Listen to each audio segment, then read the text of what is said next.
Bonjour à tous, merci de nous rejoindre.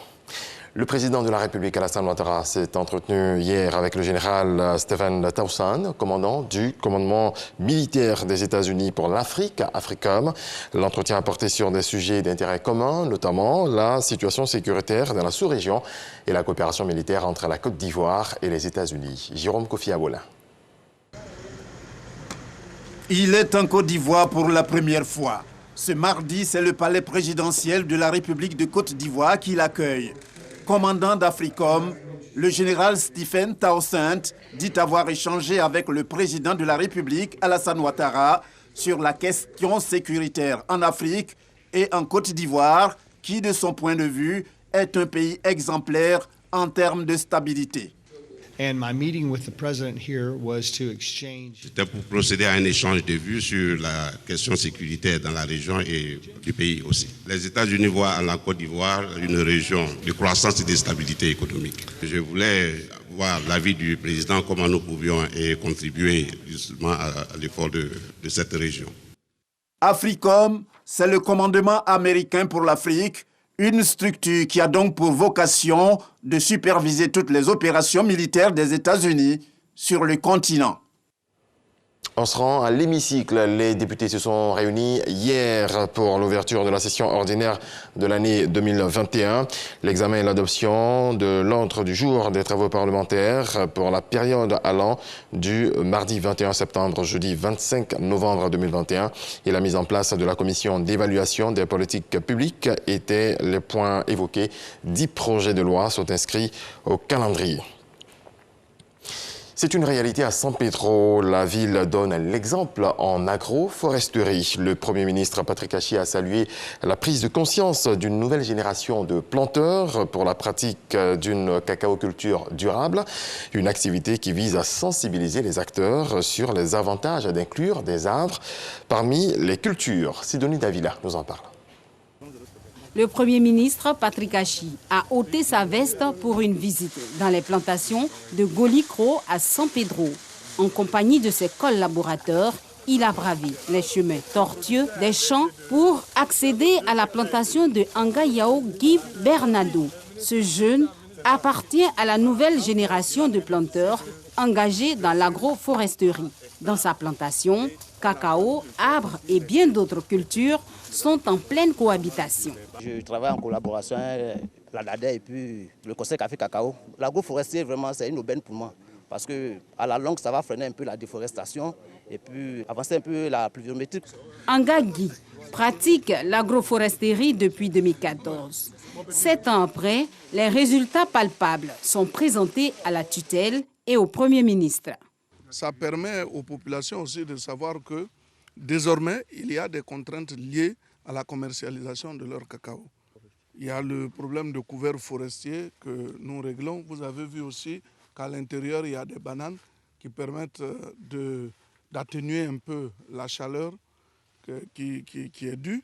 Et je crois que le Premier ministre, en venant ici, nous encourage à continuer davantage. Il y a près de 10 millions d'arbres qui vont être plantés dans les plantations de cacaoyers.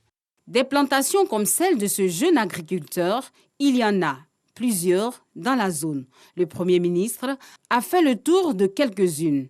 Patrick Achi est plus que satisfait de rencontrer ce qu'il nomme la génération consciente de planteurs. Ce qui m'a marqué, c'est le niveau de prise de conscience. Parce qu'en fait, on ne leur impose pas de le planter, mais eux-mêmes voient autour d'eux l'impact de la déforestation. Et je crois que c'est un signal fort parce que l'action du gouvernement seul, sans l'adhésion des populations, aura du mal à marcher durablement. Mais voir qu'au-delà du gouvernement, les jeunes de la nouvelle génération donc de planteurs sont eux-mêmes déjà conscients des conséquences et de l'impact de la détérioration de l'environnement et que ces jeunes-là servent d'exemple. L'agroforesterie désigne des pratiques nouvelles ou historiques associant arbres, cultures et animaux sur une même parcelle agricole, en bordure et en plein champ. Autre volet de l'actualité, la ministre des Affaires étrangères lance l'offensive diplomatique à New York.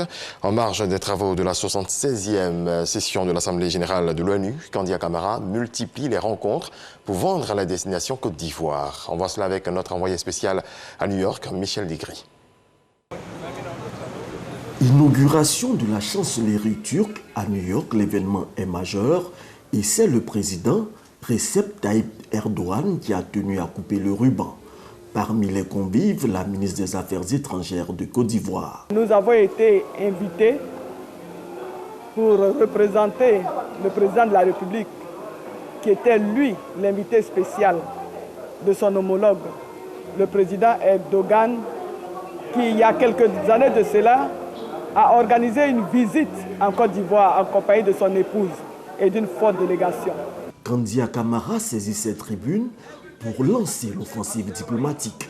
À chaque interlocuteur, la ministre présente les atouts de la Côte d'Ivoire et les opportunités d'investissement, en attendant la déclaration qu'elle fera ce 27 septembre au perchoir de l'Assemblée générale de l'ONU. Nous aurons l'occasion d'intervenir à la tribune des Nations Unies pour porter le message du chef de l'État, son Excellence Alassane Ouattara.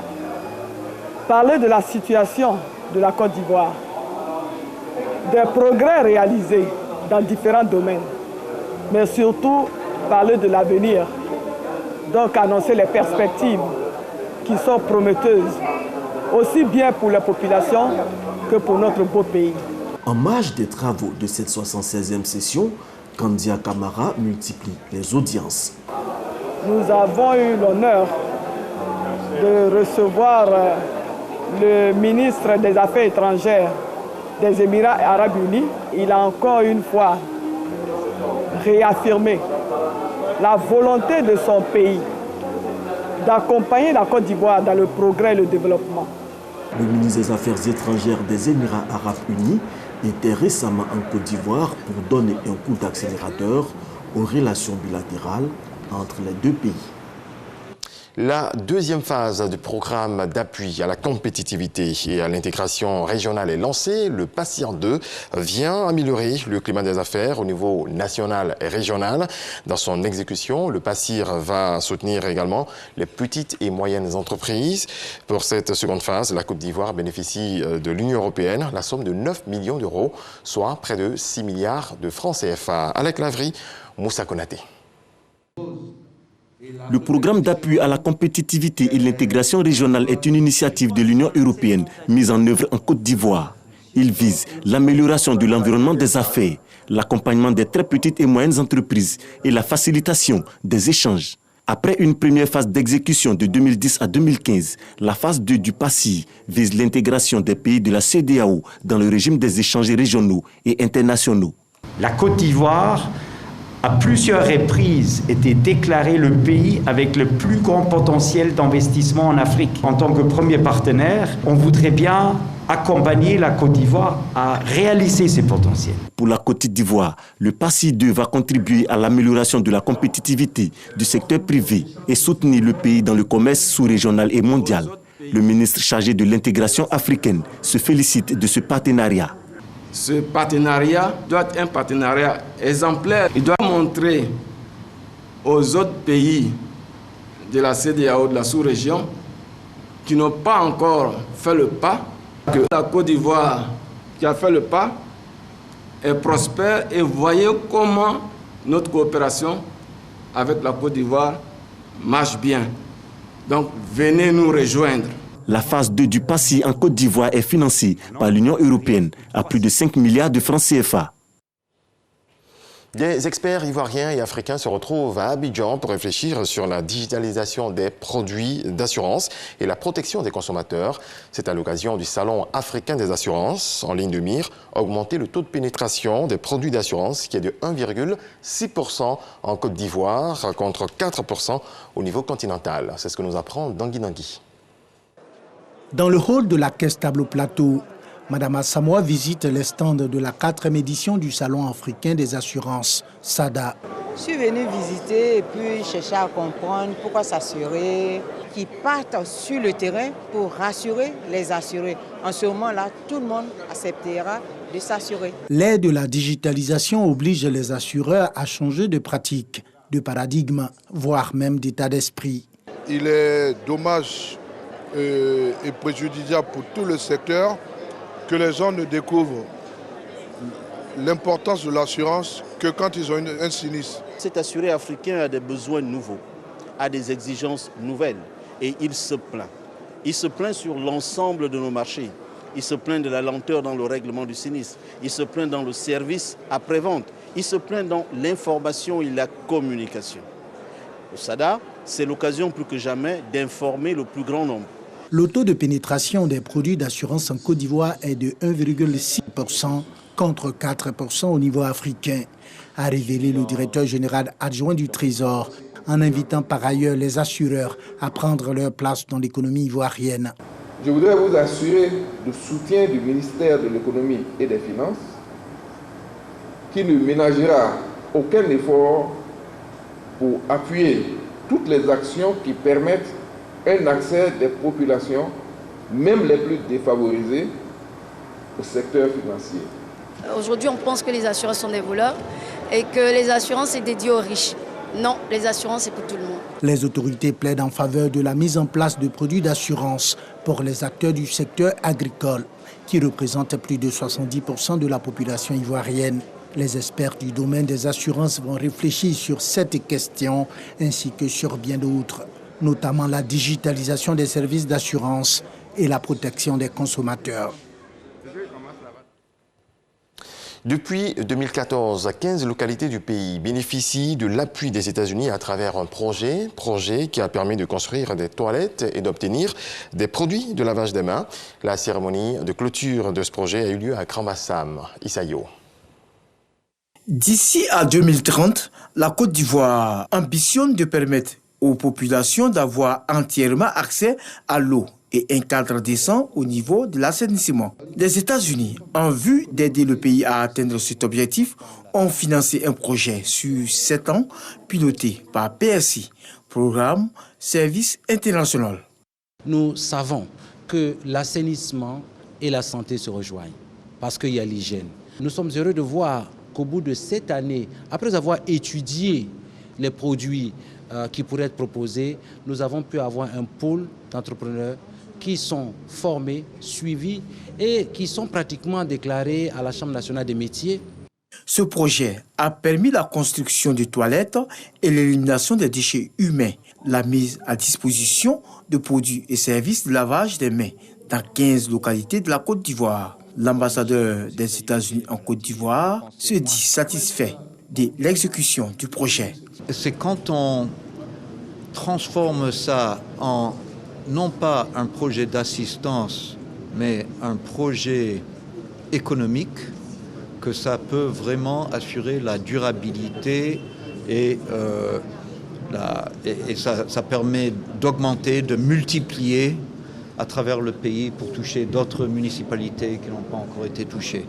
Le ministre de l'Assainissement et de la Salubrité a salué l'implication des États-Unis dans la mise en œuvre de ce projet dénommé Sanitation Service Delivery ou prestation des services d'assainissement. Ce projet est bienvenu. Il a permis de sensibiliser les populations. Il a permis de construire des latrines. Surtout, il a permis à constituer un marché du secteur privé, comme on l'a dit, de très petites entreprises capables de construire des latrines à moindre coût. Ces entrepreneurs-là, on leur a appris également à gérer une petite entreprise. Tout cela, c'est ça qui ça va poser les bases, n'est-ce pas, de la pérennité des actions qui ont été engagées dans le cadre de ce projet. Financé à hauteur de 10 milliards de francs CFA, ce projet qui vient de s'achever va connaître un suivi, selon l'ambassadeur des États-Unis en Côte d'Ivoire. Voilà, ainsi s'achève cette édition. Je vous souhaite beaucoup de paix dans vos foyers.